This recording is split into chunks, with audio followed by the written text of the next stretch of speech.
Assalamualaikum warahmatullahi wabarakatuh. Selamat pagi rekan-rekan semua yang berbahagia. Pada presentasi kali ini kita lakukan secara virtual mengingat di masa pandemi ini sementara waktu tidak memungkinkan untuk berkumpul.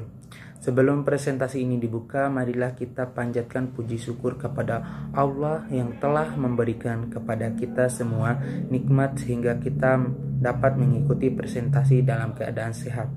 Salawat juga kita haturkan kepada Nabi Muhammad SAW, semoga mendapatkan syafaatnya. Pada kesempatan kali ini saya akan menjelaskan sejarah lahirnya Pancasila. Sebelum saya menjelaskan materinya, saya akan memperkenalkan diri terlebih dahulu. Perkenalkan, nama saya Muhammad Fajul Al-Isnaini dengan NIM A1 Channel 20 kelas D, program studi S1 Akuntansi. Langsung saja kita ke materinya, yaitu sejarah lahirnya Pancasila secara umum. Pancasila merupakan dasar ideologi yang menyatukan pandangan hidup masyarakat di Indonesia. Pancasila berasal dari bahasa Sanskerta, yaitu panca berarti 5 dan sila berarti asas atau prinsip. Lantas bagaimana sejarah lahirnya Pancasila?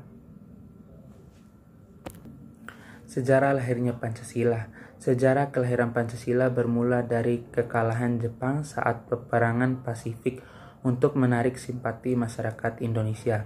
Pihak penjajah Jepang kemudian menjanjikan kemerdekaan Indonesia dengan membentuk lembaga-lembaga persiapan segala hal berkaitan dengan pembentukan NKRI. Lembaga ini dinamakan Dokuritsu Jombi Kosakai atau Badan Penyelidikan Usaha Persiapan Kemerdekaan Indonesia atau BPUPKI. Sidang pertama BPUPKI dilaksanakan pada tanggal 29 Mei 1945 sampai 1 Juni 1945, bertepat di Gedung Chow Sang In, sekarang Gedung Pancasila, yang membahas agenda mengenai tema dasar negara. Para peserta sidang menerima pidato dan pengajuan asas Pancasila yang dicetuskan oleh I.R. Soekarno secara aklamasi. Dalam pidatonya, Bung Karno menyebutkan 5 sila sebagai dasar negara Indonesia. Yang pertama, kebangsaan. Yang kedua, internasionalisme atau pri kemanusiaan. Yang ketiga, demokrasi. Yang keempat, keadilan sosial. Yang kelima, ketuhanan yang Maha Esa. Penetapan Pancasila dan Undang-Undang 1945. Sebagai tindak lanjut, BPUPKI membentuk panitia kecil yang disebut Panitia 9 untuk merumuskan Pancasila dan menyusun Undang-Undang Dasar yang berpedoman pada pidato Bung Karno tersebut. Panitia 9 terdiri dari Soekarno, Muhammad Hatta, Mr. Maramis, Abi Kuesno Tujokuesoejoso, Abdul Kahar Muzakir, Agus Salim, Asmat Soebarjo, Wahid Hazim, dan Muhammad Yamin. Adapun bunyi Pancasila yang berlaku hingga saat ini adalah 1. Ketuhanan yang Maha Esa, 2. Kemanusiaan yang adil dan beradab, 3. Persatuan Indonesia, 4.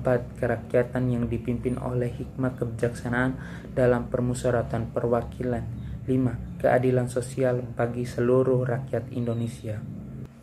Hari Pancasila ditetapkan sebagai hari libur nasional. Pada kata pengantar teks yang telah dibukakan Dr. Raziman Witioningrat menyebutkan jika momen pidato I.R. Soekarno pada tanggal 1 Juni berisi lahirnya Pancasila, pada tahun 1970 pemerintah Orde Baru melakukan Kopkamtib melarang peringatan hari lahir Pancasila. Aturan ini terbentuk disebut adalah upaya pemerintah untuk menyingkirkan Bung Karno dari ingatan rakyat dan sejarah Indonesia. Kemudian pada Mei 1978, tepatnya 1 Juni, Hari Pancasila kembali diperolehkan. Hingga akhir terdapat keputusan Presiden nomor 24 tahun 2016 Presiden Joko Widodo atau Jokowi, sehingga hari lahir Pancasila ditetapkan sebagai hari libur nasional mulai tahun 2017. Namun, itu dia sejarah singkat lahirnya Pancasila sebagai dasar negara Indonesia. Semoga kita bisa terus menanamkan nilai-nilai yang ada pada Pancasila pada diri kita. Sekian materi yang bisa saya sampaikan, lebih dan kurangnya saya mohon maaf. Wabillahi taufiq wal hidayah. Wassalamualaikum warahmatullahi wabarakatuh.